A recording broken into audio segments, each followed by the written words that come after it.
Well, good morning, everyone. What a wonderful day it is for me, William Lafayette Kennedy, to be with you today and have this special dispensation to wish you a happy 100th birthday. Now, my wife, Emily Hardy Kennedy, and I have been blessed for a number of years now to be the guardians of this wonderful and beautiful farm called Cedardale. 1,250 acres right here on the Neuse River. But for the last 2 years, we have given ponderous thought as to what the future of this place might be. Now, we kept our discussions and our thinking to ourselves, our own counsel. We talked with no one. But finally, we did make a decision. And when we made that decision, we knew we had only one person that we could tell. And that was a man that we had known for a long time. His name was Bernard Washington Spillman. B.W. Spillman. Dr. Spillman, they called him, and he had married Moselle Pollock, who was a niece of my wife, Emily. So this was a night that was going to be like any other night, even though Dr. Spillman and Moselle had been coming here to Cedardale since 1900. Little did they know what lay ahead. So when the bell rang at Cedardale and I went to the door, there stood Dr. Spillman, about as wide as he was tall. And Moselle was with him, and we invited them to come in. And I knew they thought it was just going to be another night of good food and good storytelling. Well, the food was good. And when we finished, we went into the sitting room and told them of our secret. For you see, Dr. Spillman had begun to make a real name for himself in Sunday school work all over the Southern Baptist Convention. But he was also making quite a name for himself because he was on the board of directors of the Baptist Orphanage in Thomasville and good friends with Dr. Martin Luther Kessler, who was the general manager. So we sat down in the sitting room there at Cedardale, and I shared our news. We want to use all of Cedardale for an eastern branch of the Baptist Orphanage. Well, you could have heard a pin drop. Dr. Spillman was speechless.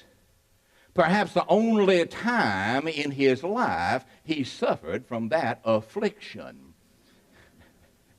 When he finally regained his composure, he said, "I will leave forthwith in the morning on a train from Falling Creek to Thomasville to tell Dr. Kessler." He did. The news was received very well. So much so that Dr. Kessler got on a train the very next morning from Thomasville to come to Falling Creek. And he came down to Cedardale and accepted our offer and called it a princely gift and a magnificent benefaction. Now, I liked that. And Miss Kennedy liked that too. Well, word quickly got out all over eastern North Carolina, especially northeastern North Carolina, and Noah Biggs, the same Noah Biggs who was a close friend of John Mills himself and who gave $1,000 back in 1885 to get the whole orphanage started. Noah Biggs said, "I want to build the first cottage for little girls." name it after his saintly mother, Mary. Well, that just got the people here at Fallen Creek stirred up too, and they said, well, we want to build a cottage. And they went all over Lenoir County, Fallen Creek, LaGrange, Kinston. We want to build a cottage for little boys and call it the Lenoir Cottage. Well, of course, what remained was building the cottage and having some children here. That was what took a lot of the latter part of 1913 and first part of 1914. Now, you see, all children would be fatherless. We were going to follow here at Kennedy Home the exact same rules that were followed in Thomasville. Well, as construction started and went into 1914, what a wonderful day. June 5, 1914, a Friday afternoon, 5 little girls came down that long, long dirt road called Cedardale Drive and came to the appropriately named Biggs Cottage, because it was the biggest house those little girls had ever seen. And that was the beginning of a glorious 100-year history that extends down to this very happy day. Now, Ms. Kennedy, because we could not have children of our own, started calling all the youngsters her children. You're my children this, my children that. And she wanted me to start doing that. And I'm a bit more reserved, so it took a bit of coaxing. William, they're your children too. So I started saying, you're my children. And they liked that. I mean, they didn't have a daddy. So they liked that. And it brought us great, great comfort. Now, if I call them my children, then you are my children now. And if you are my children, then you are brothers and sisters to one another. And you need to understand exactly what that means. Whether you lived here or whether you're just passing through, you're brothers and sisters. You're family. And that is a bond that nothing on this earth can ever tear asunder. You are family. And because you are family, I want to commend to you the head of the Kennedy Home family, Mr. Brian Boltsell. He is the director here, and he maintains a high standard of excellence. I also want to commend to you the general manager of the whole orphanage. I think they call it president now, and it's children's homes or something like that, and I want to commend him to you. But I don't remember who he is. And I'm sure there's some of you tried to forget who he is. But he does the best he can with what he's got. Bless his heart. He tries. Well, the great sadness of my life was that Miss Kennedy and I could not have any children of our own. That was devastating to us because I loved my wife so dearly. She was such a gentle woman. She was the embodiment of Southern graciousness.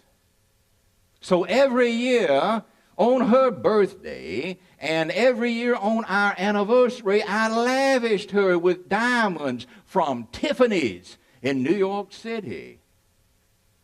But things began to change. Miss Kennedy got sick.